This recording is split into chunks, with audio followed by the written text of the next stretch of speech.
All right, here we go. Today we have former prison correctional officer Hector Bravo, who has broken the blue wall of silence and exposed what really happens in the prison system. Welcome to VladTV.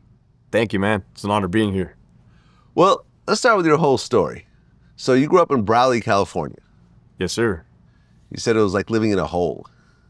Well, I mean, you kind of get trapped there if you don't leave. It's a small town mentality. And, you know, if you don't venture out, then you're stuck there. Right, and you described how your area, there was just drugs all around it. The house next to yours, they were selling heroin. The guy on the other side was doing meth. That's the truth. It borders Brawley, California, borders Mexico, Mexicali. And you know, being young, you don't realize that that's a drug corridor. But yeah, there was they sold heroin out the house to my right. Okay, did you ever get involved in drugs at all? I got involved in drugs in 2005 when I came back from Iraq. I was suffering from post-traumatic stress disorder. Okay, we'll get into that part of the story. Yeah.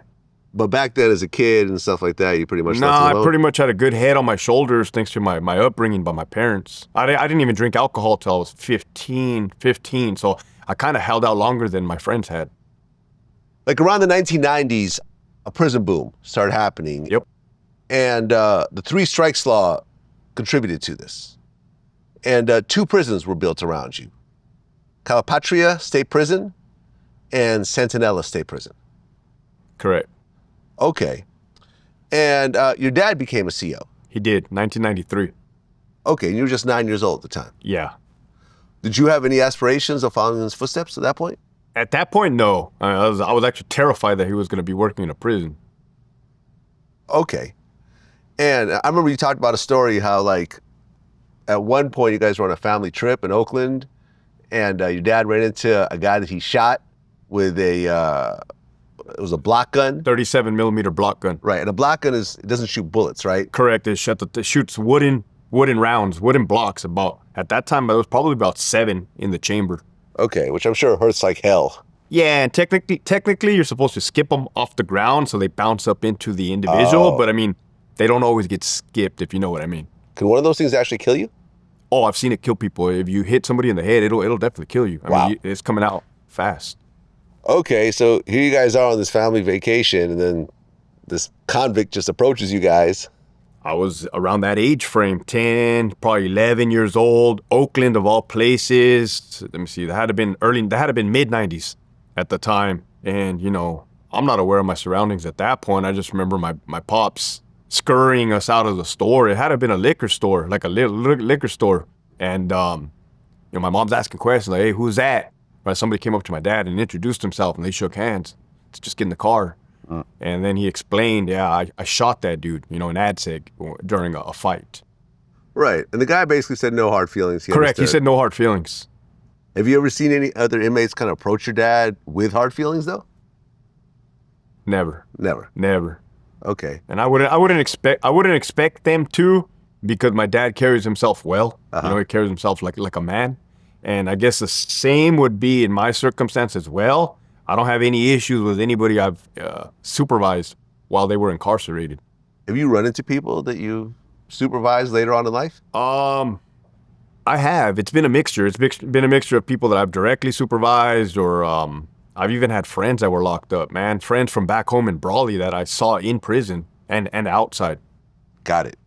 Okay, and your dad actually worked in solitary confinement, in the hole. He worked in ADSEG, yeah, the hole. Right, and there's a whole kind of code when it comes to COs, where I guess, that's considered like the top of the food chain, like supervising the hole? At the time, because things have drastically changed now since 2024, but at the time you were handpicked, you were hand-selected to be part of the crew. It was an honor to work in the hole. And you can't be a rat. You absolutely cannot be a rat anywhere in the prison system. Okay, because when you think of rats, you think this is a criminal term, but the way you described it, you know, in your interviews, in your book, is that this actually applies to the COs as well. Definitely, yeah. Okay. Definitely. But it's not supposed to apply to, you know, law enforcement. Law enforcement is supposed to be above these set of street rules. I mean, I don't consider them street rules when they're taught that in kindergarten, not to be a tattletale. But I hear what you're saying about the If you're in law enforcement and you see a ethics. crime occur, you're not supposed to say, I ain't no snitch. I'm not going to Right. talk about it. Well, This when is they your s- job to actually When they say report it. ratting, right, it's not always about being crimes being occurred. It could be somebody like, I don't know, somebody gets shown favoritism in a special position. Somebody can rat, go outside of the ranks and tell on that person. You know what I mean? Not necessarily a crime was committed, but they're still a rat. They should have minded their own business. If that makes sense. Okay. So after high school, you joined the military. Immediately. Okay. And first you got sent to Germany and then you go to Iraq. Yeah, 2004. So what was it like? Because now you're in Iraq and things are hairy over there. Operation Iraqi Freedom 2. Yeah. The ground invasion had already took place in 2003. This was the beginning of the insurgency, the guerrilla warfare, RPGs, ambushes, roadside bombs, IEDs, car bombs, vehicle-borne IEDs, hit-and-run tactics, lies, propaganda. You know, I don't really get into it much, but the truth of the matter is they told us that there was weapons of mass destruction there. There wasn't no weapons of mass destruction there. They told us the Iraqi people wanted to be liberated. They did not appear they wanted to be liberated. You know, they were giving us middle fingers and giving us a look with their eyes. But, I mean, it is what I had wanted as a young, naive individual, especially after the whole 9/11 situation. You know, you got the government. And then again, I'm not like a politically driven individual. But since we're talking about the Iraq war, it's like, hey, that was the time frame, 2004. I mean, in retrospect, how do you feel about being in Iraq, considering the premise of us invading Iraq was based on a lie because there really weren't any nuclear weapons over there? How do I feel about it? Honestly, right now, as I sit in this chair, it's very sad that my friends got killed over there. You know, I lost a total of 9 of them, something that I deal with to this day. I feel sorrow for what we did to those people there because, I mean, I was boots on the ground. You know, I was kicking in their doors, literally, throwing them on the floor. I don't feel good about that, but that's me looking back in hindsight. At the time, I'm not going to say that's what I wanted. This definitely wasn't what I thought war was going to be, but that's how I feel about that now. How many friends did you actually see? Or, I mean, not necessarily friends, but, you know, your team members. How many did you actually see them die in front of you? 2. 2. Okay. And leading up to that point, I assume you've never seen anyone get killed. Correct. I mean, the only dead person I had seen was my grandmother when she died of cancer in high school. She was in a coffin, but this was actual dead people getting killed. The first time you saw someone get killed, what'd you go through?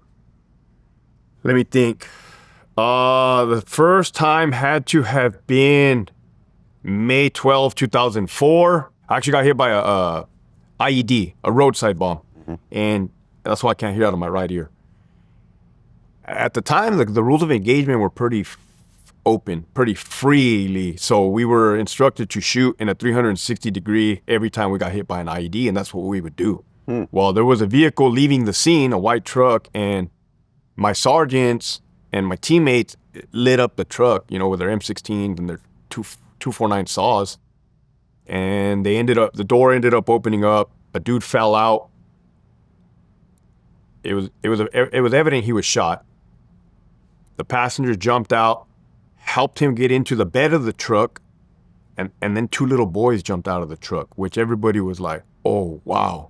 Like, shit, we just lit this truck up, and there was 2 kids in there. They were on this side, we were on this side. There was still another roadside bomb that had not blown up. So there was a total of 2. One blew up, one didn't. So they wanted us to go over there and help give them medical aid, but we were not gonna cross that danger area. So we made them come to us. And at that point, that's when the truck got right to me. And the 2 kids had to have been their age of maybe 9, and the other one maybe 6. I mean, thinking about it now, my daughter's 6. She just turned 6, so that age, and they were freaking out. And the dad was gasping. There was 0 blood. There was no blood at all. So it's like, where did he get shot? Right? It's evident he shot. And you look at his little man dress, and there's a little scratch. And the dude got shot in the back, like right here. No blood. So we're assuming he got hit with a tracer round, and it had to have cauterized the wound, you know, burnt it. and he was spitting up blood, and he was talking to his kids in Arabic, and he would go unconscious, and his kids were freaking out, and I offered the kid a bottle of water, and he slapped it out of my hand, and one time he just went out and he never came back. He died, and he defecated himself. And at the time, the way they used to detonate the roadside bombs was with two 155 artillery rounds, old artillery round. They would connect a blasting cap to it and copper wire. So they strung the copper wire out, and they would be sitting with a 9-volt battery and watch you drive by, and then they would blow it up. Well, that individual that was killed, he was barefooted. So my sergeants went to the location of the copper wire, and they found a pair of sandals there. They bring it back to the dead body, and the sergeant just plops it on his dead foot. And we're like, wow, like that dude brought his kids to come blow us up. Now, the thing about Iraq is we didn't always knew who we killed, right? Like it was wild. It was very gray, not black and white. But knowing that he was barefooted, knowing that there was a pair of sandals, is like, that's all we got, right? That was our answer. Like, it had to have been him. So he was the one that was actually detonating the bombs. Correct. Well, there was numerous insurgents in our area, but yeah, he was one of them.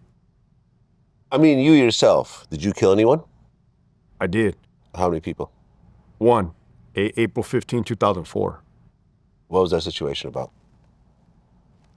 Our FOB got incoming, got mortared. I was on FOB Palawada, Forward Operating Base Palawada, and that took indirect mortar fire and rocket fire every single day. And we had a satellite system that would track the trajectory of the round and give us the point of origin, the POO. And it was our job as grunts, infantrymen, to go out QRF and try to locate the insurgents who just had bombed us. And that day, that's what happened. I was actually going to the restroom, going number 2, and we started getting incoming. And I was like, there was no protection whatsoever. I'm like, man, I'm gonna die on the shitter right now. And so I just threw on my gear real quick, and I already knew, when you get incoming, you're gonna be going out. You're quick reaction force, so hey, load up in the Humvees. So we go, and this was wild, man. It almost seemed like the days that were wild were really, really wild. And we get into a chase, a vehicle chase, and we're in Humvees. Those things top out at 60 miles per hour, so you're not moving fast at all. And we had Iraqi National Guard attached to us, ING. Those were the Iraqi military. And they ended up pulling a vehicle over, a random vehicle over, and just beating the shit out of a random civilian. I mean, you saw a lot of that weird stuff, just beating the shit out of them. But we kind of knew they weren't the ones. They get back in, so we load up, and we set up a traffic control checkpoint, a TCP, and we see a white truck come toward us. They see us, and they turn around. So we're like, hey, let's load up. Let's fucking go. So we get in the vehicles, and we chase them, and I was driving. I was a driver of a Humvee. And they park in front of a house, and they bail, and they run through the house.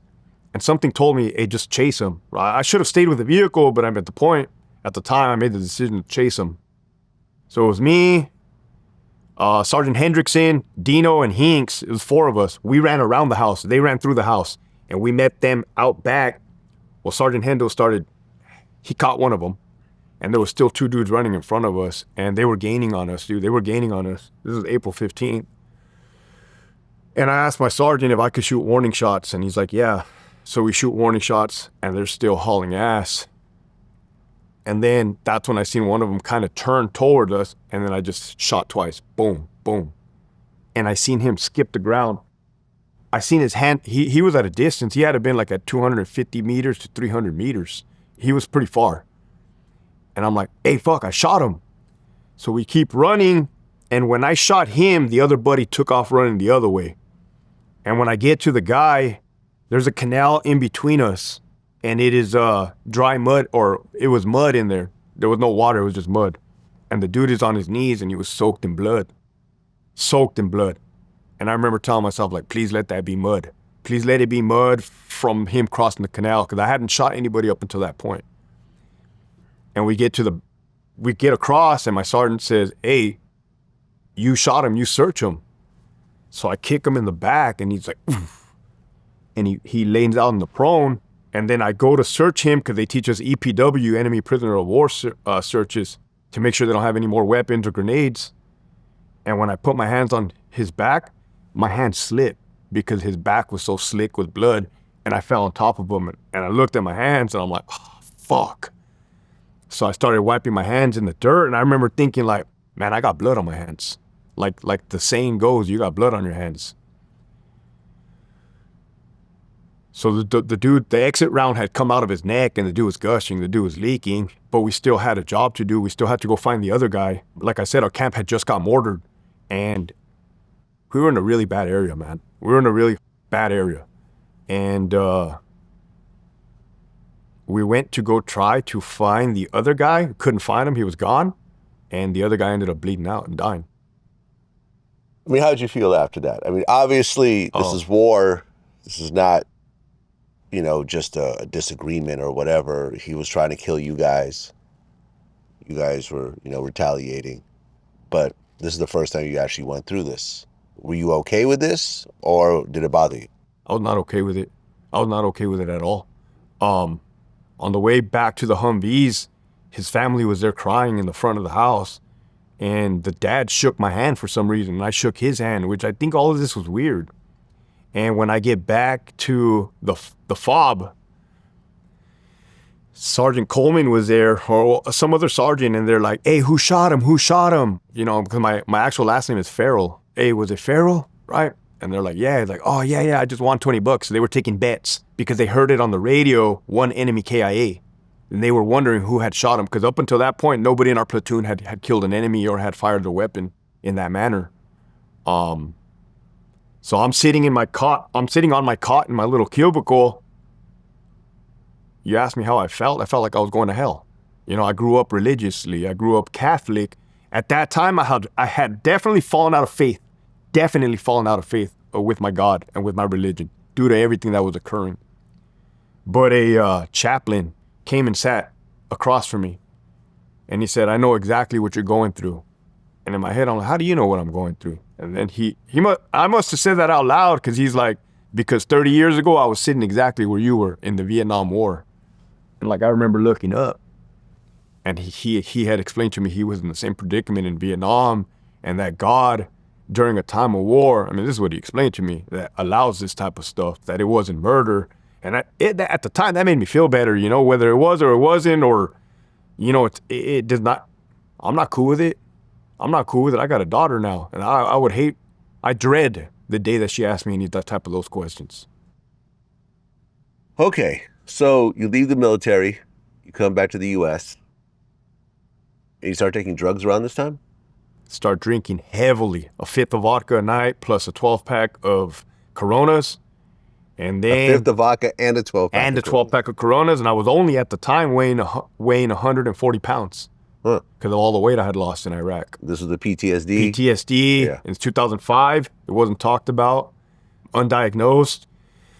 And then I started with cocaine and methamphetamines. Okay.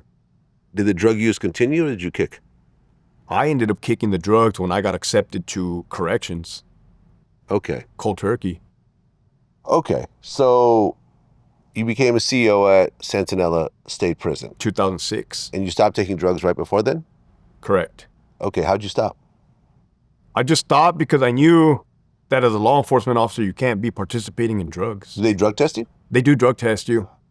But I mean, it's not necessarily the drug test that made me stop. It's more so like I wouldn't feel right. You know what I mean? Like I'm here supposed to be enforcing the law, and I'm over here dappering in drugs. That conflicts with me. Okay, so you joined Sentinella, and your dad was actually working there at the time as well. He was. So now you and your dad are working in the same facility. In the same area or no? Same area. Same area. He had a good spot in the clinic. He had already achieved enough seniority where he was pretty kicked back in the clinic. So there was 2 officers in there, so sometimes it'd be both of us. Okay, and your first assignment was in a prison dorm, and there are 100 inmates with 2 COs. Correct. So each CO has to wrangle 50 inmates. I never thought of it like that, but yeah. Which is insane. And these are all violent offenders. There's weapons. Yeah. There's all types of beefs. You don't really know what's happening. Was there a level of fear originally when you started? The problem with that gym was that in that gym, it was solely Southsiders, Mexicans, Sureños, and Paisas, because they had been rioting with every other race. They had been rioting with the blacks, so they removed all the blacks from the gym. They had been rioting with the whites, so they removed all the whites. So the problem is when you have one race, all the attention is on the cops, all the attention is on the COs. So was I scared? Yeah, absolutely. Did I let it paralyze me? No, but there was that sense of like, oh, I could definitely get hurt here. People were getting hurt. Right. You said one guard actually had to medically retire because he gets stomped out. That happened on Bravo Yard, Bravo 1. Yep, and that happened when I shortly showed up. He got stomped out and medically retired. Big time. Other COs were getting stabbed and cut. So for the viewers and California prison politics, there's various gangs and organizations. One of them is the Southern Hispanics, the Sureños, that follow under the Mexican Mafia. And one of their rules is that if one of them gets involved in an altercation, either with a guard or another race, all of them are to participate and all of them are to assault you. And that's what was sketchy about it. Okay. So where you were, which is Southern California, you had the Sureños. Were there Norteños also locked up down there? There was not. There is now, but at that time there was not. Okay. Because it was just too violent between those two groups? Absolutely. They were straight war. It was 2006, 2007, 2008, 2009, 2010. You had all the Mexican Mafia members locked up in Pelican Bay and Nuestra Familia members. So all the heads of the organizations locked up in the SHU, Security Housing Unit, and they were just sending kites. At the time, because cell phones weren't as prevalent as they are now, they were sending kites out to the main lines because I seen the change. And while they were locked up, they were encouraging those race riots. They were encouraging those riots. And it kind of seems that when they came out, they did agree to the peace treaty. That did stop. That did come to a grinding halt. But there is a peace treaty right now between Correct. the Sureños and Norteños in prison. Right now. But not on the street, I heard. Correct. Just prison. Correct. Is it state and federal prison, or is it all prisons? State prison. The Fed's got a weird thing going on right now. Like they got the politics between the state faction and the federal faction. They don't agree on certain things right now. Okay. So you have the Mexican gangs. Yeah. Then you have the Nazi gangs. The whites. The whites. And you say they're known for weapons. Oh, yeah. 100%. The whites, man, I don't think the whites get enough credit in prison for those that don't know, but like every assault that a white does, they mean business. They're going to kill somebody and they're going to do it right. They don't, it's not like the Mexicans, right? They do have the capacity to kill you and they do kill you. But I mean, it's like the whites, that's a guarantee. That their weapon is going to be immaculate and they're going to do the job right. Okay. Then you have the Crips and the Bloods. Correct. How do they usually operate in prison? The Crips and the Bloods? Yeah. The Crips and the Bloods are a very confusing dynamic because they are always fighting themselves. I mean, constantly. Almost to the point of daily, definitely weekly, where they're always rivaling, they're always fighting. I mean, they'll even admit it. And anybody else who's been to prison can always tell, like, yeah, I mean, they're always up to something, fighting, bickering. Okay, what other groups are there? I mean, are there Latin Kings in Southern California? No. Not really? No. Black Guerrilla Family, are they still around like that? Okay, for me to say they're not around would not be accurate. They're still around. But they're not big in numbers the way they used to be. Correct.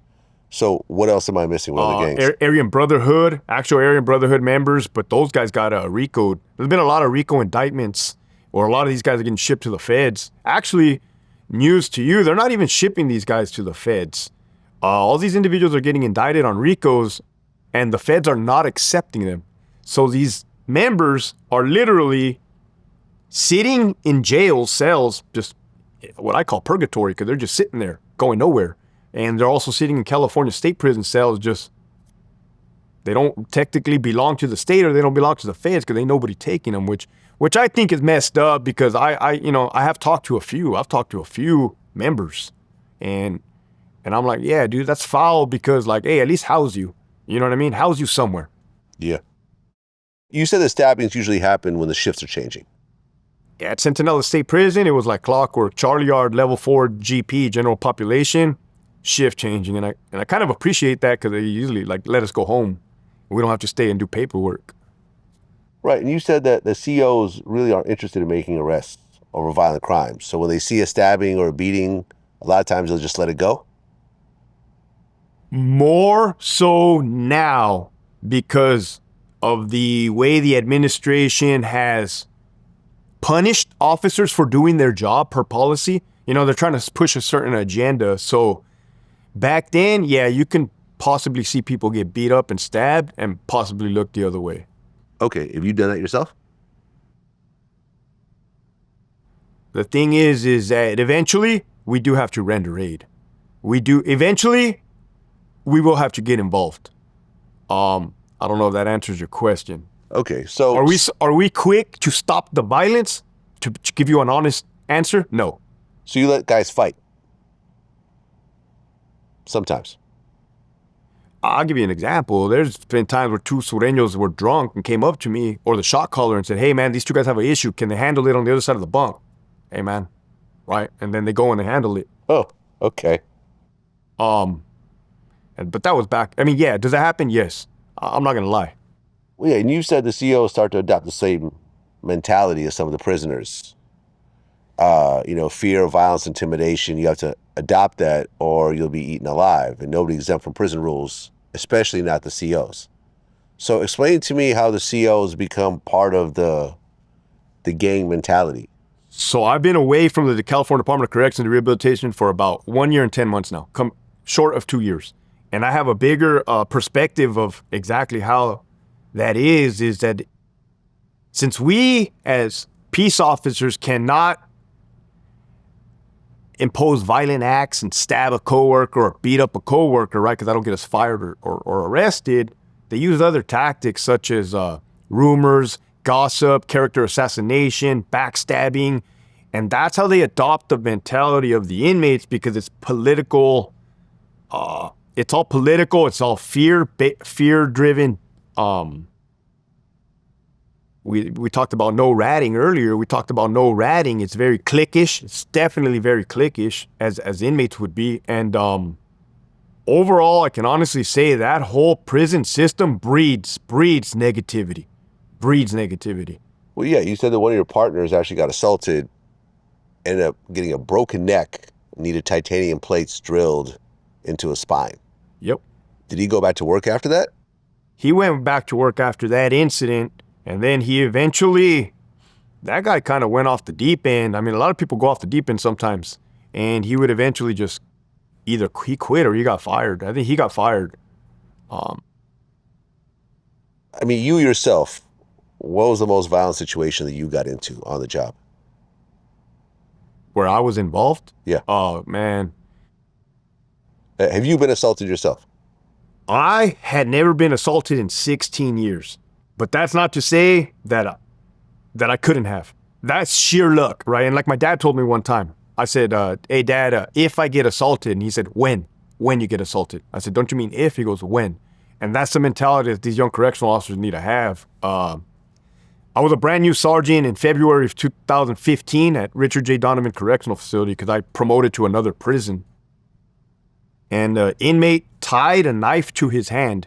He used his bed sheets and wove the shank to his hand so he couldn't drop it. And he stabbed the correctional officer sitting at the podium. And I heard the alarm go off in Housing Unit 17. And it was 8 o'clock at night. I want to say on a Sunday. And I wasn't doing anything, so I sprinted to the building, and as soon as I get there, I see an inmate in the prone position with officers doggy piling him near the officer's podium area. So I'm thinking, is there a fight between two inmates? Where's the other inmate, right? Because I'm thinking fast, and the alarm is blaring. It's like, Arr. So I had already had my baton drawn, because that's how we were taught in Sentinella. When you come into a housing unit, you come out with your baton ready in case the inmates are hiding on the sides of the rotunda and ambush you, because that did happen. That does happen. So when I run in, the officer said, hey, he stabbed me, Sarge. He has a weapon. And I looked at his hand, and yeah, I could see the knife, and I just came down, and I broke his forearm. I can't remember whether it was left or his right.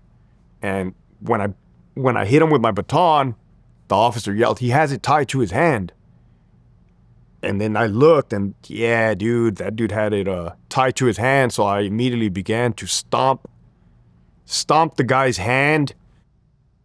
By then, responding staff were coming, and I don't know if I mentioned that inmate had been high on meth for 5 days. So this dude was amped up and not feeling pain.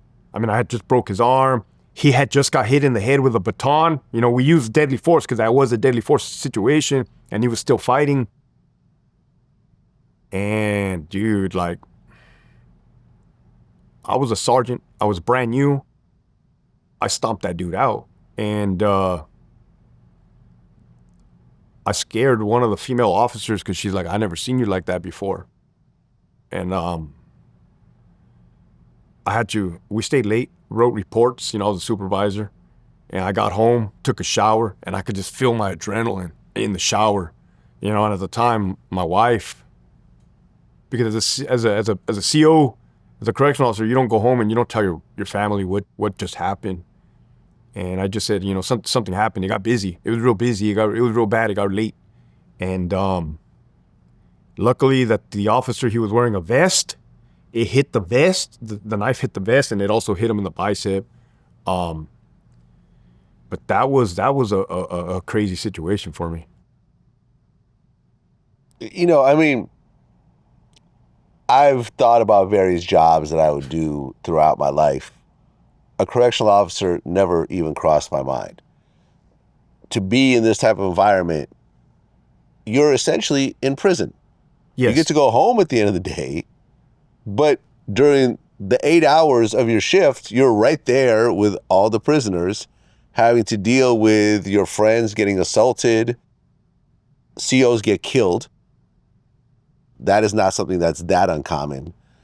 At one point, did you say, "Why am I working here? I could go do something else. I could be a police officer. I can go back into the military. I could do whatever"? No, because at that time frame, things made sense. The California Department of Corrections and Rehabilitation made sense. There was rules and regulations and policies and laws, and we abided by them, and everything was fine.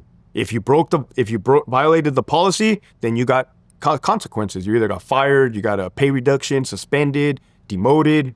We were encouraged to fight crime. We were encouraged to look for contraband, to look for drugs, to look for weapons. And then everything switched to where it is current times. No, don't look for drugs. Don't look for weapons. These inmates are your friends. They're just misunderstood. They suffered trauma. You need to get to know them. You need to befriend them. And everything's going to be fine and dandy. So I could tell you that didn't work. I could have told you before that wasn't going to work. So a lot more staff assaults, a lot more murders. I mean, we just had another murder in High Desert 2 days ago. We're averaging almost a murder a day in the California Department of Corrections and Rehabilitation. A murder a day in California. Almost. It is freaking bad. It is the worst that I've ever heard of. You didn't exactly answer my question. I mean, yes, there was structure and everything else like that, but you're still in prison every day with criminals who are assaulting each other right. And your coworkers. Well, at that time I figured like it's what I'm good at. There's no, like I'm not good at crunching numbers. I'm not good at working at a McDonald's. Like I'm not good at, at the time I didn't have people skills, Right, but you could have been a cop. Well, they got a polygraph test for a cop, so to be brutally honest, it's like, I don't think I would have made it. And I didn't because like cops. The drug use and because stuff of like the that? Drug use. Okay. So you can't admit to ever taking drugs and become a cop? Correct. I mean, they got strict policies. Huh.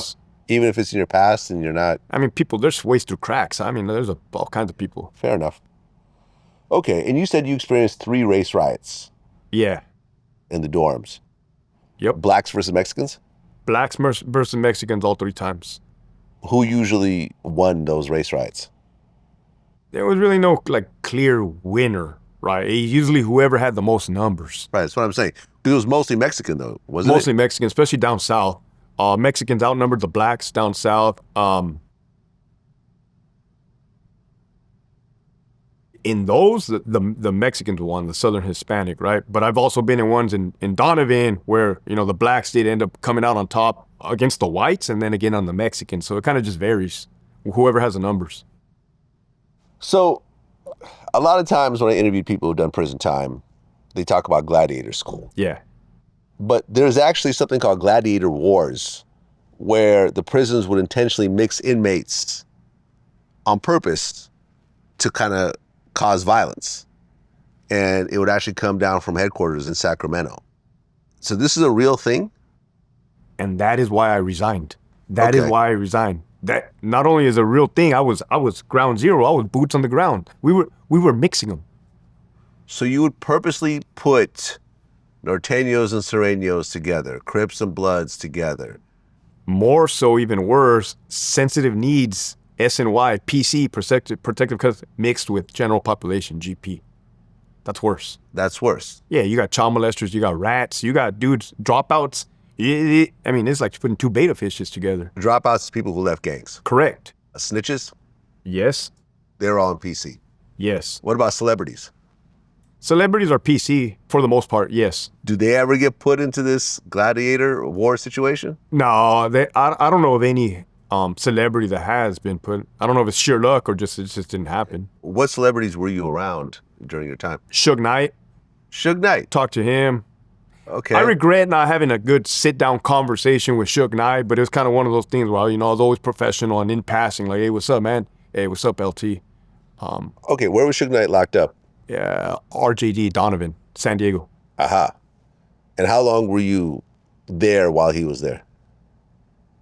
4 years? 4 years. A while. Okay. How was he generally treated in prison? Good. I mean, everybody knows it's Suge Knight. Dude's big. He has a cane. He was respectful, very respectful. You know, and then in prison, that's gauged. That's highly encouraged to be respectful. He's very respectful, good communication skills, and he was doing his thing. Okay. Was he in PC though? Do I got to answer that? I mean, I would like you to. I mean, because this has always been the gray area about Suge Knight. Is he in PC or is he in general population? He's not on general population. I mean, you would assume that. He's Suge Knight. He's internationally known. He's tied to Tupac. People have their own. I mean, I don't know why people go to SNY or protective custody, right? But yeah, the yard he was on was not general population. Okay. I mean, well, you would think in general population, his life potentially could be in danger. Yeah, but even on an SNY yard, his life can be in danger. But I hear what you're saying.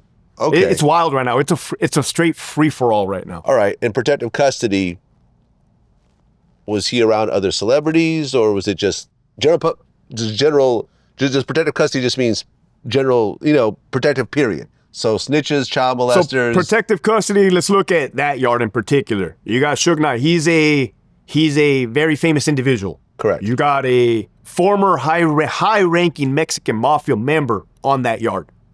Who left? Who left? Who left? Okay. On that same yard, you got 2 buildings with the mentally unstable inmates. So it's giving you an idea of what type of environment it is. And then you got your random dropouts, snitches, sex offenders, rape or child molestation, L&L, under 14, former cops, former COs. That's what it looks like. Aha. Okay. So what would happen when the prison would put everyone in PC into general population? I was there. It's a bloodbath. It's a bloodbath. Not only is it a bloodbath because they are messing each other up bad, but I was armed with a 40 millimeter less lethal launcher, and that was me as a lieutenant. So the first time we mixed them, people ask, hey, Hector, why couldn't you stop them? Or why couldn't you say no, right? Why can't you say no that you're not going to mix them? Because we were going through it. We didn't know what was transpiring yet. It was something new.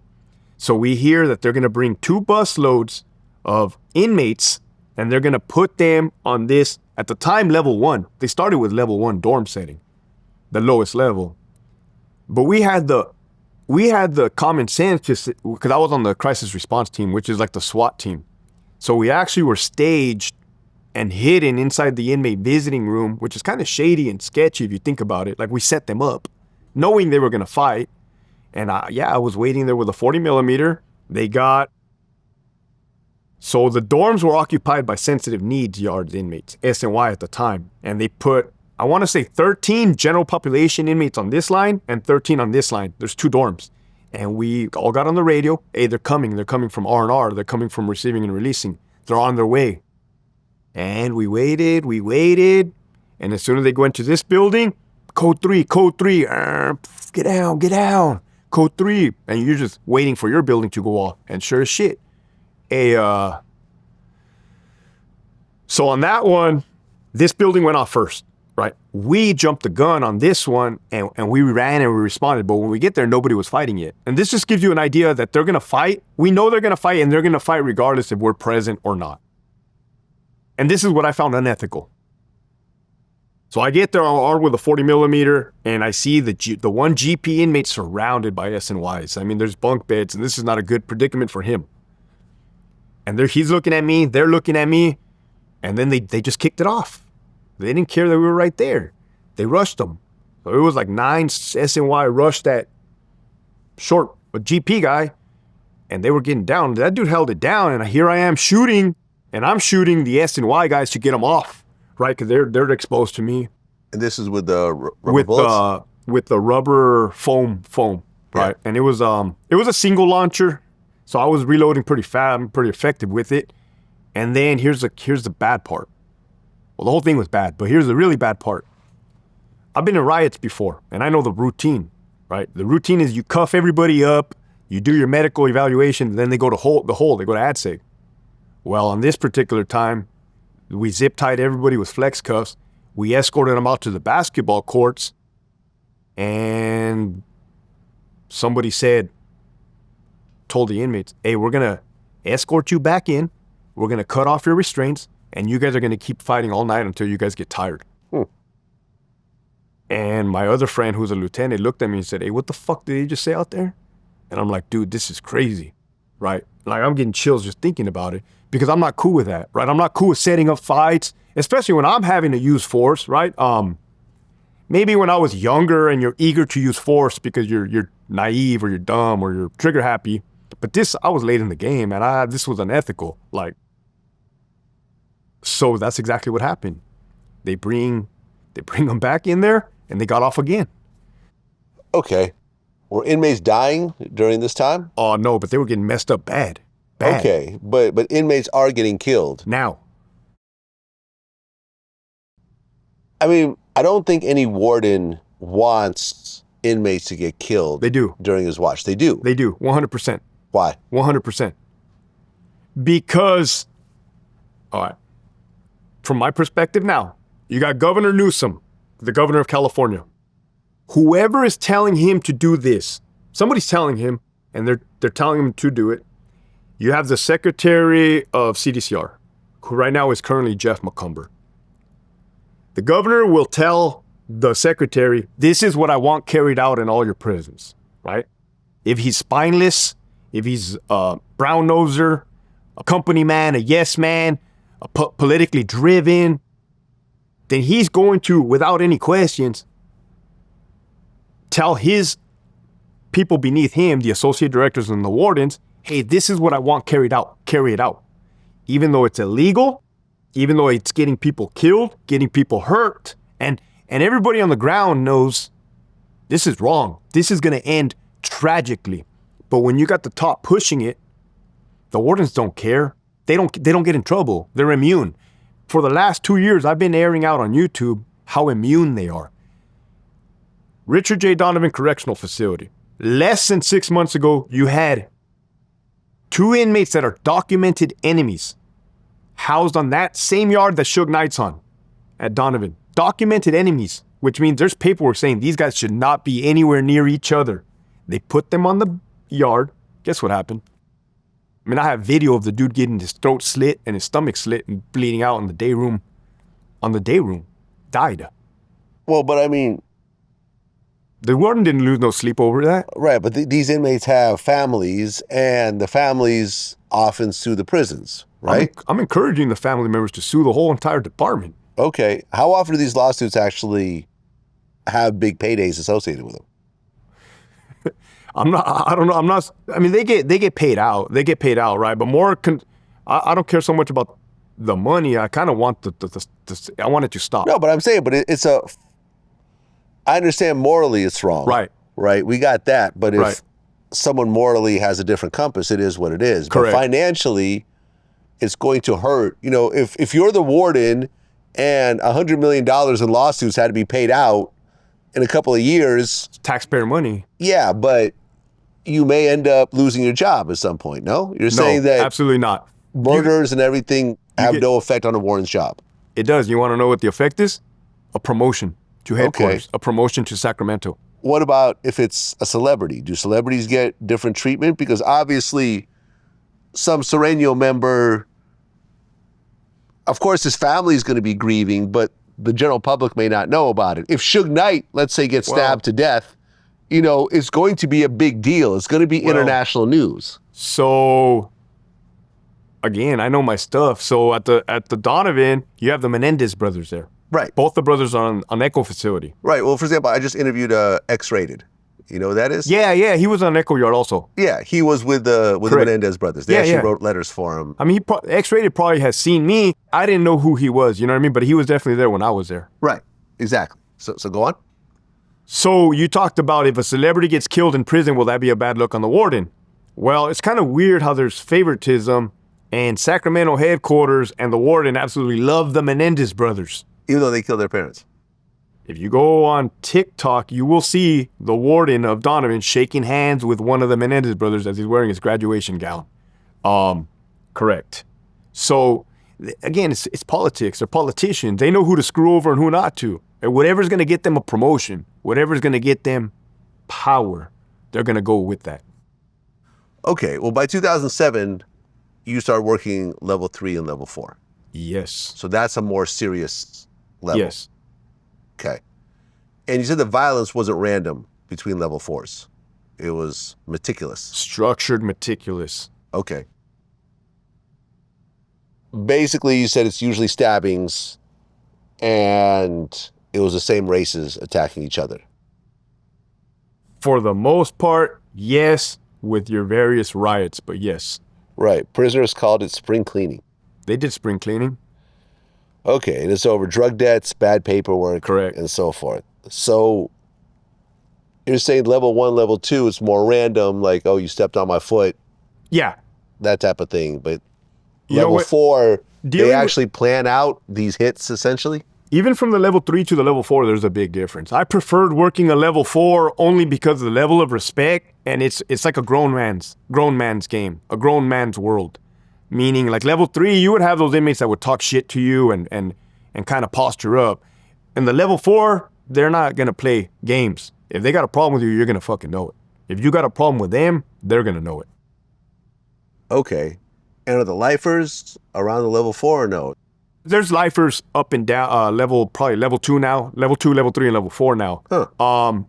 When it comes to lifers, it varies. You know, the majority of the lifers, they were respectful because they had adopted the mindset, this is my home.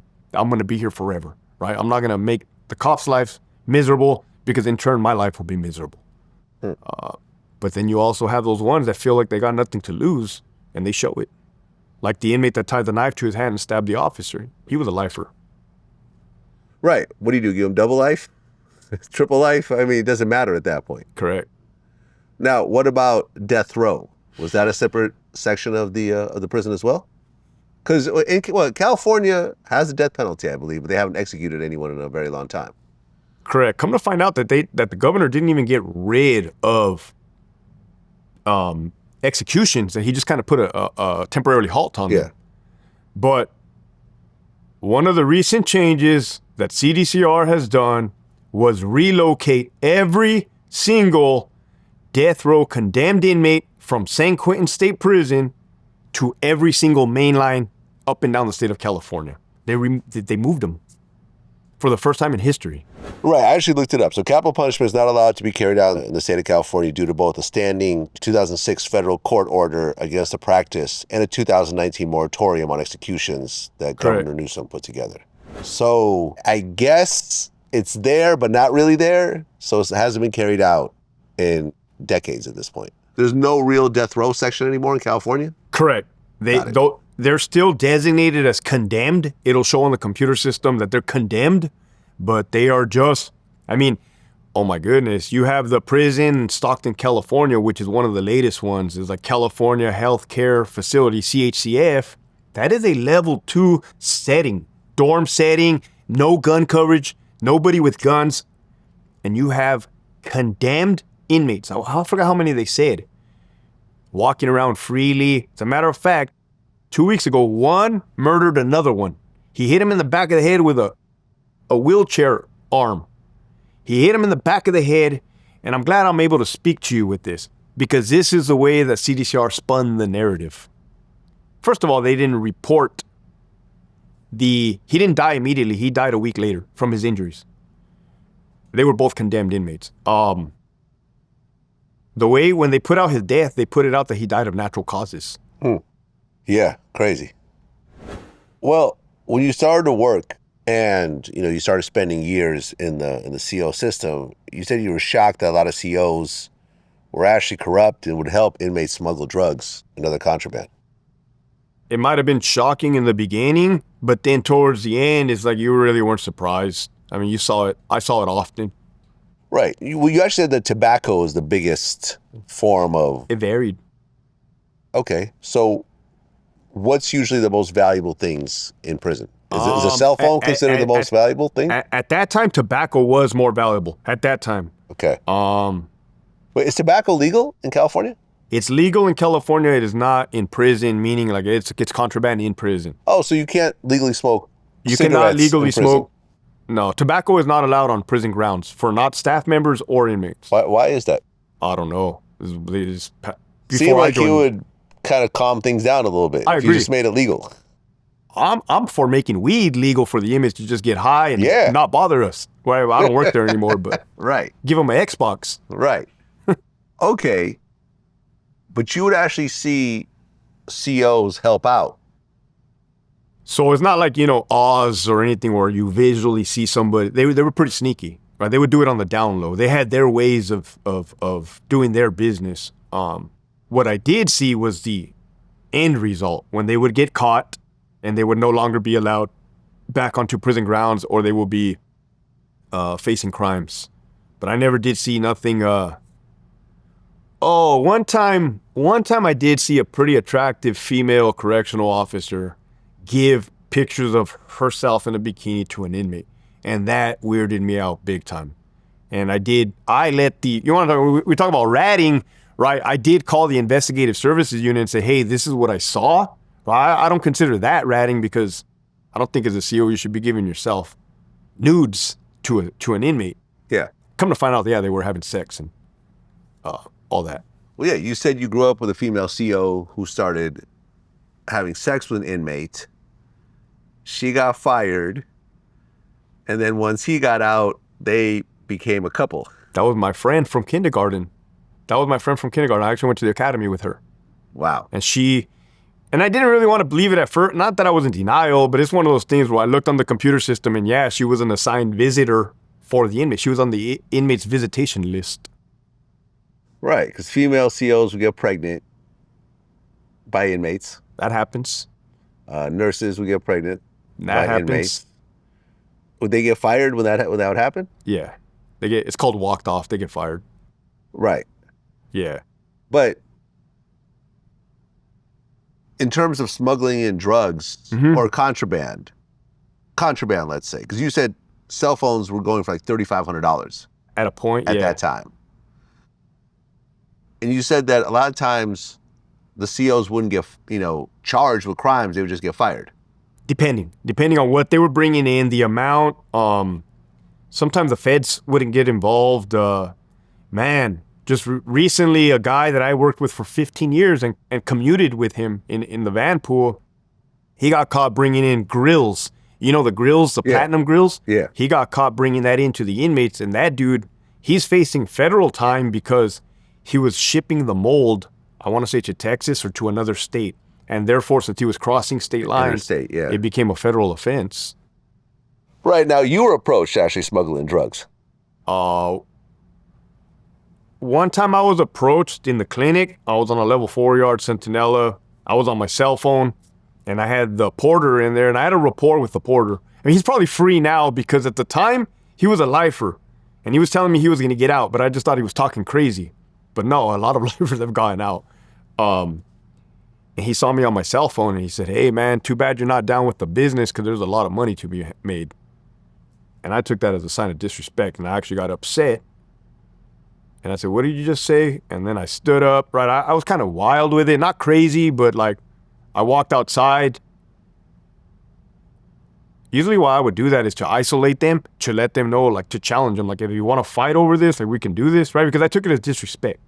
I said, what did you just ask me? He's like, oh, nothing.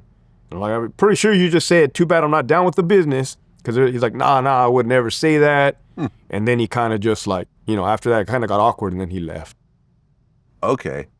But I'm assuming that's how they pitch it. They kind of just throw it up in the air. I mean, in general, drugs are a big business in prison. So like, for example, $100 worth of cocaine on the street in a prison would go for how much? I don't know how how much cocaine goes, but I know. Well, let's just say if it's $100 on the street, if it's in prison, would it be $1,000, $5,000? It'd be up there. It'd be up there. I want to say maybe quadruple the price of street. Okay. Maybe even 5 times the price. $400 or $500. Yeah. Okay. Yeah. And in general, how does most of the drugs get into prisons? In general, through inmate visitations, through the family members, through corrupt correctional officers, through corrupt free staff, like maintenance workers, and through corrupt medical. But latest trend is drones. Drones, right. every single night, you'll have a drone come in the middle of the night and drop, it'll be a football. And they'll put dope in the football, or with cell phones, chargers, lighters, and then they'll drop it. So when COs show up in the morning, they just see a football in the yard. They just think it's a football. The yard crew, the inmate will go over there, pick it up, get the dope, and it's just continuous. Well, I remember in high school, and I've said this story before, so my VladTV viewers will kind of roll their eyes a little bit, but I watched the movie American Me. And at that point, I'd never been to jail. None of my friends or family had done any prison time. So when I saw the rape scene, when the Mexican mafia guys were raping the Italian mafia guy, oh yeah, I made the decision at that point, never go to prison. That was it. That was enough for me. I said, if this is what goes on in prison, I'm not built for this on any level. And I've always heard different stories of people, who've done a good amount of prison time. Sometimes they say, yes, a lot of rapes happen and so forth. Other people say, no, it's not really like that. There's gay inmates and it's usually consensual. And it's all over the board. Younger inmates basically tricking, getting tricked by older ones and so forth. In terms of what you saw, was rape a real problem in prison or not so much? Not a real problem. Not a real problem. More like how you said, gay, consensual, transgender, a lot of allegations, a lot of false, frivolous allegations of rape, but it's PREA, Prison Rape Elimination Act. We got to go through the whole process because it's federal law. In the events that an actual rape does take place, it would be an older individual taking advantage of a younger individual or getting the individual drunk or intoxicated. Aha. So were there any rapes during the time that you were there? There was. Luckily, I was not anywhere near there, a part of there, didn't want anything to do with any of that type of stuff. But yeah, you would hear an inmate got raped, a youngster got raped, and they go out to the hospital, do the SART examination, and you treat it as such. Now, what about transgenders in prison? Were there a lot at the time that you were there? And I remember talking to a friend of mine about this. He was saying how it's sort of a weird thing because if you take a transgender, who has breasts and hair and whatever else, and you throw them on the yard in general population, a lot of these guys will lose their mind because they haven't seen, women, and suddenly you got this woman-looking person and so forth. So do transgenders, are they allowed in general population? No. At all? No. And I say no. Yeah, like 99% no. 99% no. So they have what, like a gay section in protective custody, or? I want to say the whole protective custody is a gay section, but I don't want to be disrespectful to the individuals in protective custody. But yeah, I mean, you think in SNY yard, you're gonna see your transgenders there, like a whole girls club right there, man. It's Girls like, club. you know, is it really, you know, like it was like a girls' night out, just hair done, short, altered, fake, you know what, and it's like laughing. Yeah, that's normal. And then, you know, what's even more interesting is that you would see these other inmates like all in love with them, like, you know, hugging them, holding their hand, like if they were at a park. Like if they're on a date, right, and they're really in love. And I used to tell the young correctional officers, because I was a lieutenant, and I'd be like, hey, man, you remember your first piece of ass, right? Hey, these dudes are in love, you know? I mean, I've had guests describe weddings in the yard. From what I understand, like, dudes will fall in love in prison. They'll have weddings. Oh, I seen. Where they throw rice and shit. I like seen an that actual before. ceremony Yup. with two guys. That shit fucked my head up when I saw that. I was like, So it was a real ceremony. Yeah, they like, was there a best man? Was there a ring and shit like that? Like, I don't know about all that, but I definitely seen the rice. I was like, you thought.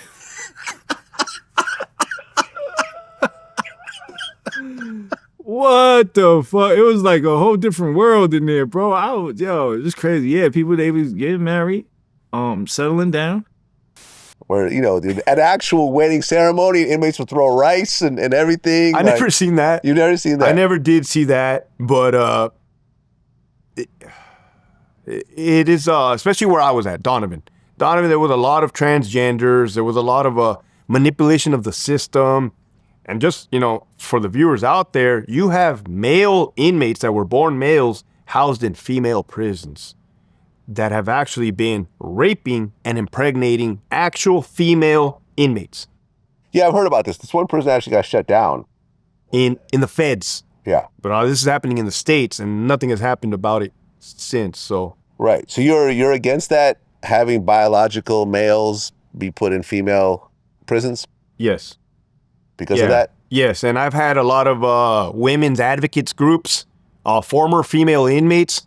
You know, I've worked with them since I've been out to try to bring, you know, justice to them and like attention, media attention to actually what's happening in there. Well, you talked about this one situation where a male inmate got gender reassignment surgery and planned on prostituting himself as a hustle, but then the surgery went bad and he sued the prison. 100%. So you could actually get gender reassignment surgery in prison and they'll pay for that? Gender reassignment. Somebody said they got their butthole bleached. I want to say breast implants. Like these type of procedures, taxpayer monies are paying for them. You could get breast implants. Yeah. A male could get breast implants. So yesterday I got a text message from an individual that works at a prison, and he said that a transgender inmate who happens to be a male alleged that he got pregnant during a rape. So the staff made him take a pregnancy test. Okay. And of course he wasn't pregnant. Correct. Because he's a male. Correct. Right. Okay. Well, by 2020, you're 36 at the time, you started working for a warden. Yes. And you compared this guy to Hitler. Correct. Okay. And how did that go? It went horrible. You know, people had asked me, how is it? I said, it's like being the right-hand man for Hitler. Like, sure, it has its perks, but do you really want to be the right-hand man for Hitler? I'm gonna keep it real. Just because you're a law enforcement officer or you're in a notorious position like warden does not mean that people cannot be evil or unethical or corrupt or illegal. I witnessed it. I was the right-hand man. Okay. And he would have you look the other way and allow a lot of crimes to happen. I think at first he thought I was gonna go with his antics and his agenda until I started to push back a lot. And when I began to push back is when, you know, trouble started for me. Right. He would have you not pat down certain people. Oh, yeah. Assaults on the staff would increase. You know, you've seen COs get slapped up by inmates and the warden will look the other way. I mean, do you feel that most wardens are generally good people who are trying to make a change? Or do you think they're evil and they actually like to see these large groups of men suffer? It's not that they like to see the large group of men suffer. It's that their eyes are so fixated on ego that they're looking at a promotion, they're looking at a title, they're looking at power. They don't care what it costs or what it takes in their wake to achieve it. I don't know. They don't even care what's happening over here. Yeah, because I remember I saw there was 60 Minutes did a special on prisons, I think in Sweden. Or basically you go to these Swedish prisons and people have their own cells with keys to their own cell. They have TVs, video games. The officers have like 3 years of training, how to defuse situations and so forth. And essentially the goal is to, once they come back to society, they're better people. They've actually learned things and so forth. And the punishment is really them being away from their families as opposed to the punishment being prison itself and the environment. Whereas you look in the US, it's completely separate, it's different. Being in prison is the punishment, of having to go through the trials and tribulations of prison. And they basically say how the system itself is broken, that you're not rehabilitating people, you're just punishing them. They come out angrier and better at being criminals. Do you agree with this? So the model you're referring to is Norway. The country of Norway. You're right. Okay. Yeah. That is a model that Governor Newsom adopted for California. He coined it the California model. Okay. I saw the writing on the wall before this took effect, and that is why I resigned. The truth of the matter is, you have dangerous inmates in prison for various crimes. Violent inmates. We don't know who is who. We don't know what is what. We don't know if they even want to get better, if they're capable of getting better, mentally. And then you do have the ones that will rehabilitate, and they will change. They will stop their substance abuse, their alcoholism, their drug use. I'm all for rehabilitation. There needs to be rehabilitation because it would be pointless to go and treat them like dogs. They will come out pissed off. But the state just literally went one way, totally disregarding safety and security, totally disregarding it, literally put everybody's life in danger. The inmate's life in danger, even the family members now. Last month at 2 separate prisons, you had 2 female visitors get beat up by the inmate in the visiting room. One got slashed in the face and in the throat. That's never happened before. That's unheard of. That's weird. Because the inmates used to consider that a neutral zone, out of respect that the family members are there. But right now it is so dangerous that everybody's life is at risk. So are you really rehabilitating anything?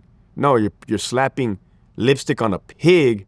And Governor Newsom only goes to certain yards at St. Quentin, and he has all the inmates locked up in their cell because they told me, hey, Governor Newsom came, but he made every inmate lock it up. And then he goes around and he does a little fake tour and acts like everything's okay when there's a murder almost every day. You talked about how you've seen CEOs get hit with a cocktail. Yeah. And a cocktail is a mix of feces, urine, semen, and blood. Yeah. It's interesting because I had, one of my regular guests on the show, Rico Reckless. He called it a Glock Dookie. This was, in Cook County jail in Chicago, where basically they make these, not really guns, but something that was like a projectile type of weapon where they would put feces and sperm and blood, whatever, and shoot people with it.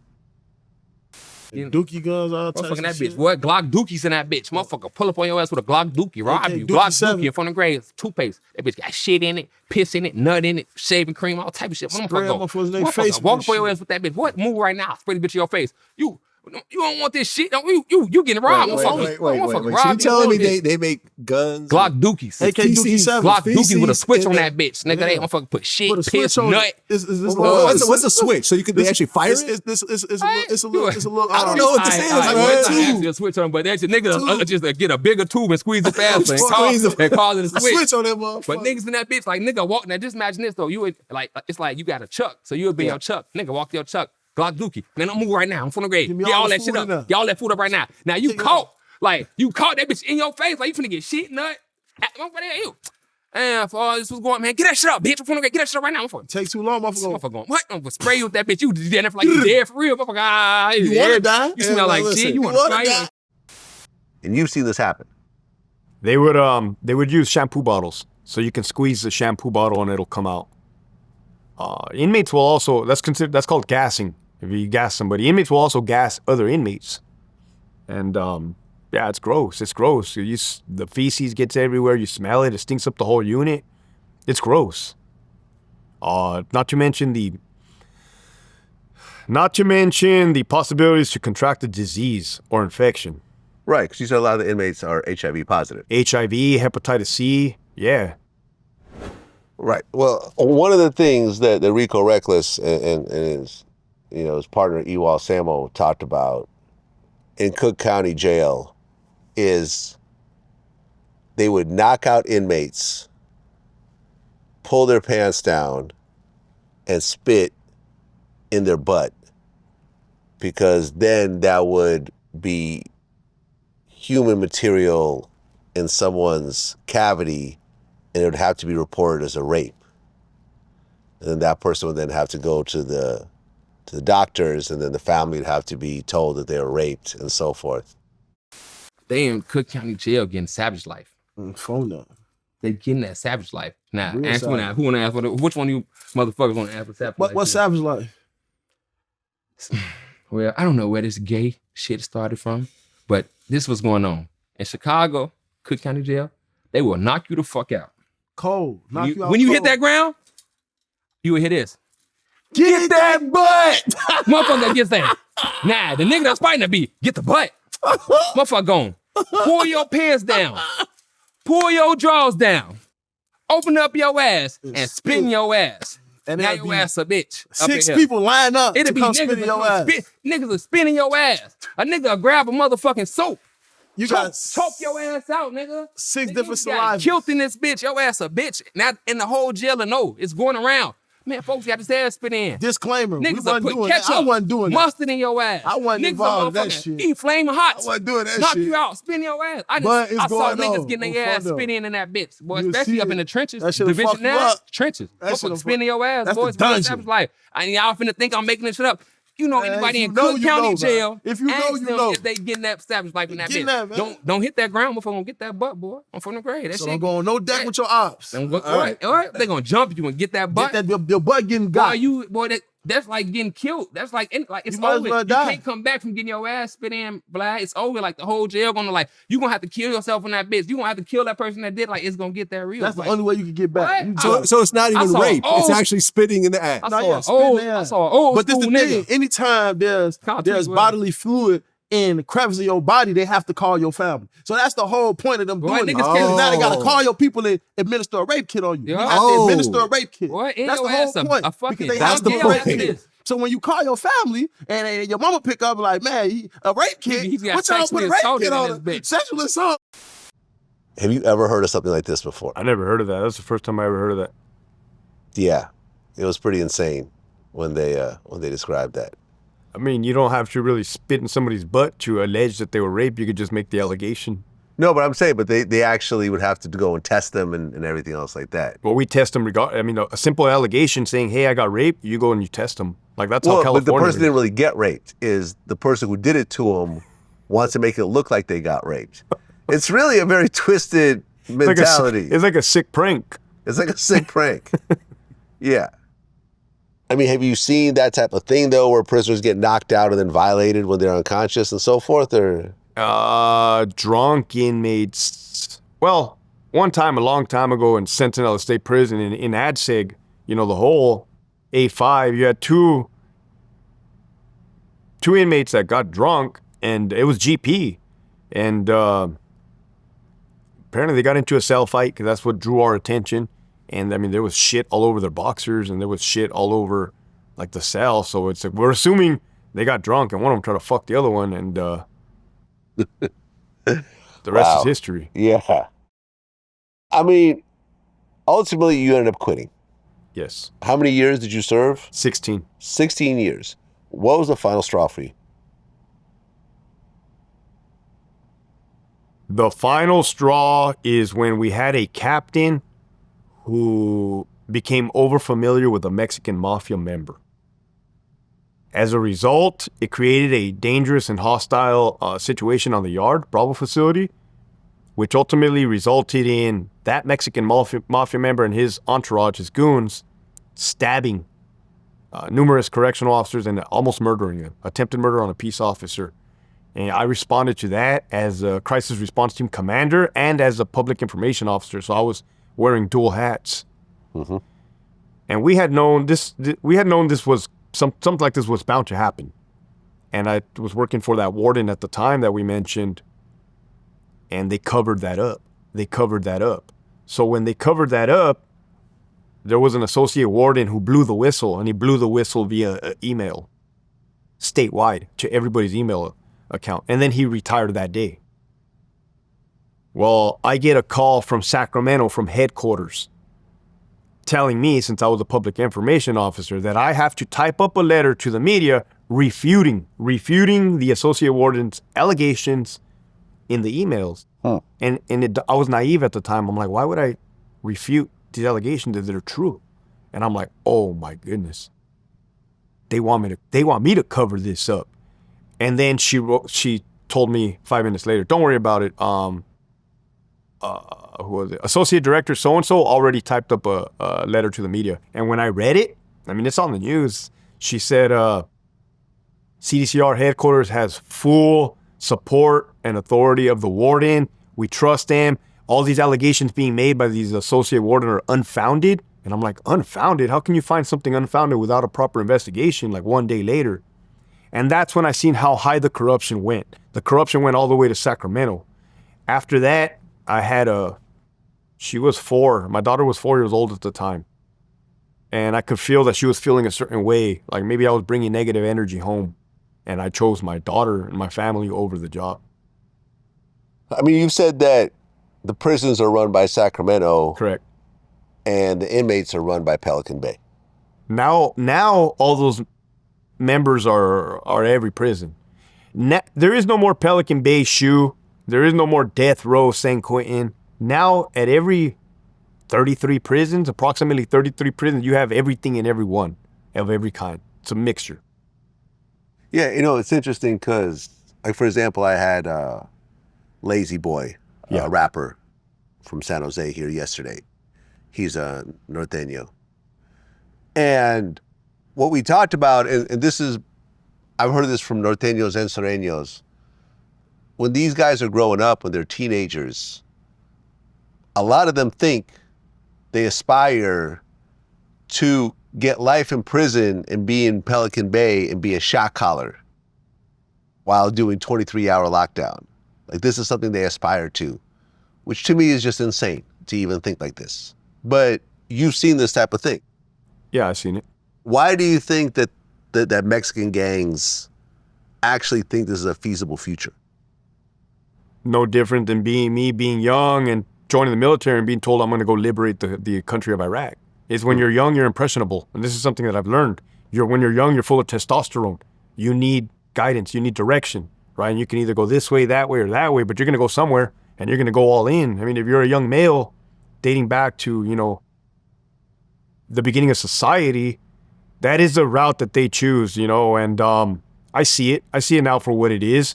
And the reason why I say I see it now for what it is, because when I was a lieutenant in the prison system, I would have individuals that were 60 years old, 50 years old, and they had dropped out of their gang. And I said, what took you so long, man? Like, you're older already. He's like, I just got used. I was a pawn in the game. And I'm like, yeah, you were, right? Because every one of their stories was the same. And that's something I've realized about any organization. whether it's the military, whether it's law enforcement, whether it's the Mexican mafia, you're being told what to do. You're a pawn. You're aspiring to be go to the top. I remember X-Rated in our first interview, which was actually done over the phone in jail, but then we talked again a few days ago on camera, and he compared gangs to parasitic organisms, where basically the parasite doesn't care about the host. The gang doesn't care about the various members. They're just being used to do crimes and so forth. And when they go to prison or they die or they get shot, doesn't matter. They get replaced. There's a baby or a little version of that person's name that continues the history of it all, and it all continues, and ultimately, the people aren't really taken care of and so forth. And, I've interviewed a lot of guys that have done 20 years, 30 years, and they've all said the same story. They come out of prison, there's nothing waiting for them. Whatever money they put aside is gone. If they put property in other people's names, they don't want to transfer it back to them. Yes, a few people look up to them and so forth, but there's no big prize, even if they don't snitch, even if they keep their mouth shut and follow these street rules. There is no win at the end of it all. They come out, they're older, they're felons, they can't get jobs. I personally have a big problem with the whole forever punishment concept of felonies, because you do your time, you paid your debt to society, but you come out with a felony on your record, which means that someone who has apartment buildings could legally not rent to you because you're a felon. Now, if you're black or Mexican or Chinese, they would get in big trouble to say, I'm not renting to you because of this. But they can say, no, you're a felon. I don't want to rent to you. Totally legal. Same thing with a job. You can't discriminate over race or religion, but you can say, I don't want to hire you because you're a felon. So ultimately, a lot of these guys will come out, they can't get a job. So they start doing illegal things to get money. They can't get an apartment. So they shack up with a woman, but it's her apartment or her house under her rules. At any point, she can kick them out. So now you're feeling constantly under pressure. You're not feeling like a real man. And you start doing things that often end you back in prison again. When you look at the way the legal system is and the prison system is, if you were the governor and you could make some tweaks to the system, what would they be? If I could make some tweaks to the system, I would personally go down to LA, Oakland, these hoods, and I would get to the root of the problem. The root of the problem being the youth, right? The youth. And actually, I'm not talking about building these youth homes or these basketball courts or whatever. I'm telling them like, hey, look, man, this is your future. These are your options, right? And if you go down this path, this is what's going to happen, right? Here's your future, and show them exactly where you're going to be living in a cell. You're going to be eating soups. You're going to be celled up with Bubba, transgender. It's going to be you're probably going to get murdered, especially these days, right? Or you can channel your, again, testosterone to go to the military or some other passion that you have, right? Get out of this culture. Get out of this mindset. This is a very destructive culture, a very destructive mindset. I agree with letting lifers out of prison, but the caveat to that, whether it was AB 109 or Prop 57, is the way they did it was wrong. They opened the floodgates. And when they opened the floodgates, you had parolees shooting it out with police officers out on the streets and murdering police officers. So it was the good and with the bad. I talked to a lot of former incarcerated inmates. I talked to a lot of former inmates that did 20, 25, almost 30 years. And I have respect for them. They have respect for me. And we see the system for what it is. I would even work with them and say, hey, I need your help, right? Because I can't solve a problem by myself. And crimes do need to be, like Mayor Gascon, the DA here in LA, light on crime or give them 20 chances. That's not the answer. A happy median, right? Between treating them like absolute dog shit to not punishing them at all. Can we have some common decency or some common ground? With hope, meaning, hey man, incentives. If you behave, you get this. If you don't behave, you get this. Right now, it's not that. It's upside down world.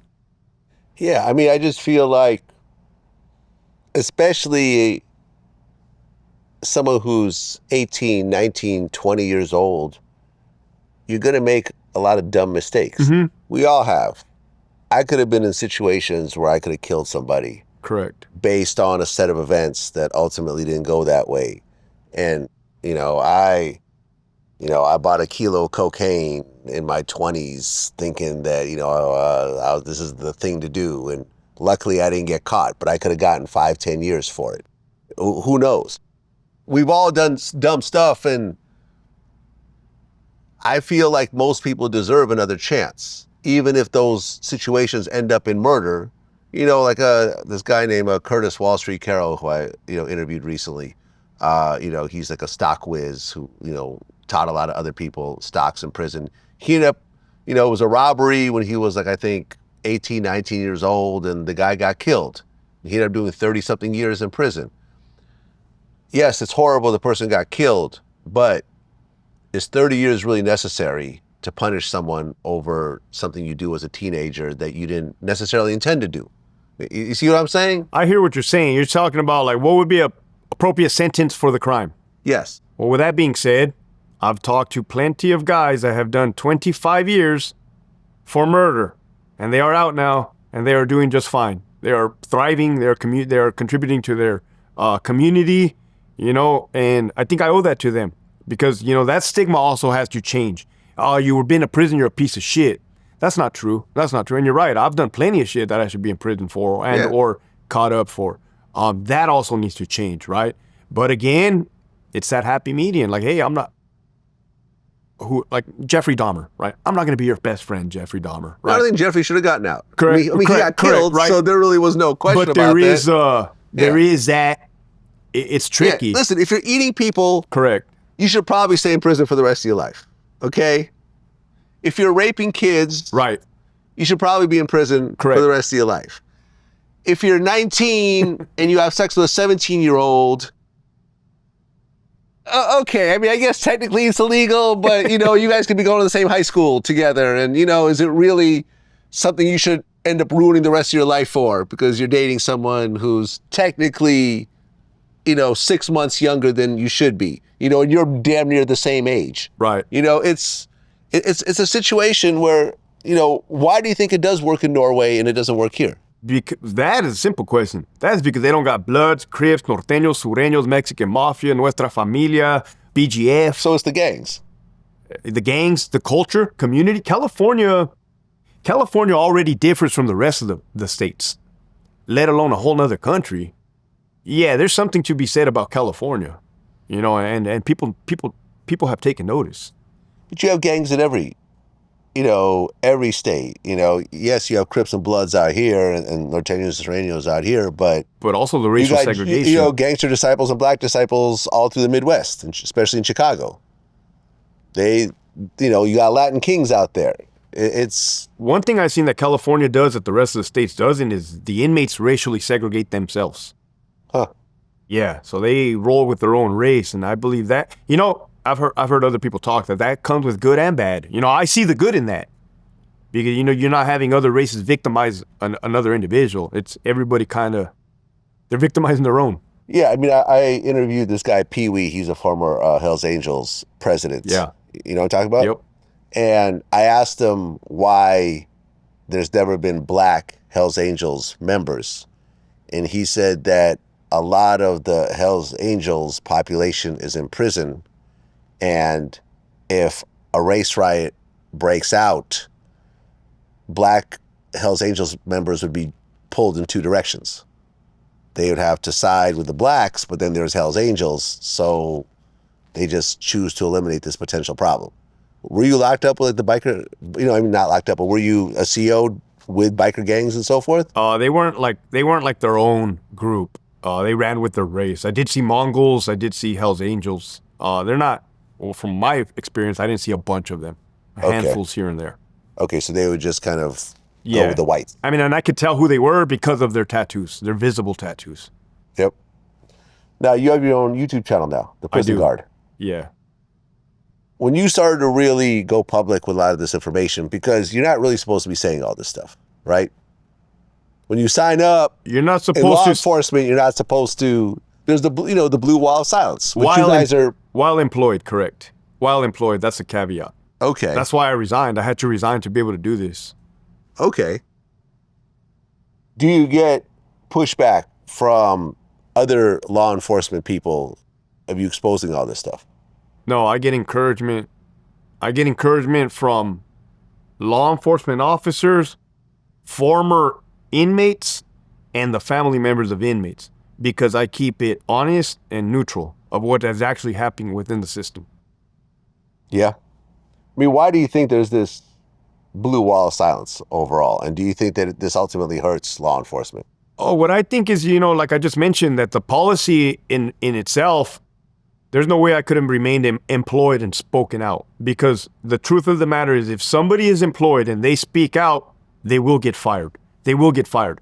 Maybe not fired for the actual act of speaking out, but you better believe that administration will be targeting and harassing and retaliating and watching your every single move until you mess up, and then they're going to crucify you. That's how that corruption works. Okay, so if you saw a fellow CO smuggling a kilo of cocaine and you report him, then you would eventually lose your job yourself. No, it's when you speak out against the grain. It's when you go against the grain, the administration. It's when you go against the grain. Okay, so if you spoke out against the warden Correct. while being employed, has anyone ever done that? Have any COs actually spoken out against wardens? It doesn't end well for them. It doesn't end well for them. I had to resign to do it. It's not. You're gonna get fired. You're gonna get fired. Do you ever see COs actually put hits out on other inmates?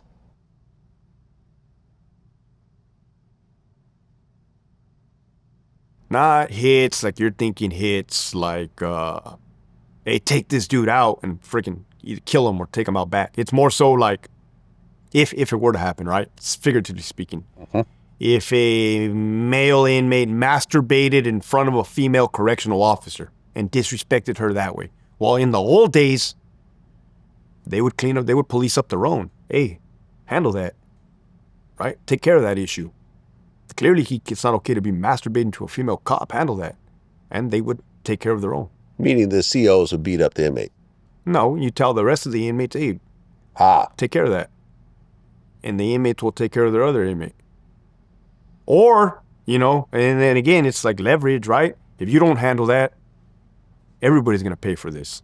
It's kind of, right? And this is a prison mentality, and it's a vicious freaking cycle. Well, Hector Bravo, man, I appreciate you coming in. It's definitely illuminating in terms of what happens behind the walls, because I've interviewed a lot of inmates or people that have gone in and out. Like I said, X-rated, who did 26 years. Yeah. Did more years in than he did out. Right. But it's interesting to see how tied in the COs are into the whole culture of it all. It's almost like they're part of this story. You can't have the things that happen, all the crimes and all the craziness, without the COs being complicit in some of this stuff. I mean, do you hope that in the future that it is more by the book and COs are not involved in this type of thing? Or do you think that just because of the way the culture is set up, it's always going to be like that? What I wish is for the administrators and the managers at the top, that's where the change really needs to happen, to lead by example. Because right now they are not leading by example. It's more do as I say, not as I do. Accusing them of violating policy, and they're the ones actually violating policy. Putting the inmates in harm's way by mixing them with their enemies on purpose, which was going to result in murders, and has already. I mean, I looked up, there was, in 2023, a former warden was sentenced for sexual abuse of 3 female inmates. Do wardens ever get busted, or does it always get hidden? They usually get told to retire peacefully and ride off into the sunset and collect their retirement. So you've seen this happen? Numerous times. And what do they usually get caught with before they have to retire? Sleeping with their secretary, impregnating their secretary, embezzling funds. This one sleeping with their inmates. Using money from the prison to go and fix up their house. buy some nice tile. It's wild. Yeah, I mean, this guy here, Ray J. Garcia from Merced, was sentenced to 70 months. Was that a federal prison? Federal prison. Yeah, that's federal. Oh, there was a warden. There was a warden in Mule Creek area. He got fired, and the FBI came and got him because he was switching price tags on snowboards and doing just, I don't understand why these people do this type of stuff. It's all people, man. Regardless of your position, you're still a human. You're still a man. While You're we're gonna on do the dumb subject, things. another reason why I left is because it became awkward for me, right? I saw that the managers were more unethical than the inmates we were watching. Really? That's the truth. The truth is I was actually having decent conversations and respectable conversations with inmates. And they weren't legitimately, they weren't really at the time trying to hurt me. And I could say that now, but my administration was really gunning for me and those near me for doing the right thing. Well, Hector, man, I appreciate you coming in and sharing your story, man. And, make sure everyone checks out your YouTube channel. Thank you. That's what it is. Until next time. Cool. Peace.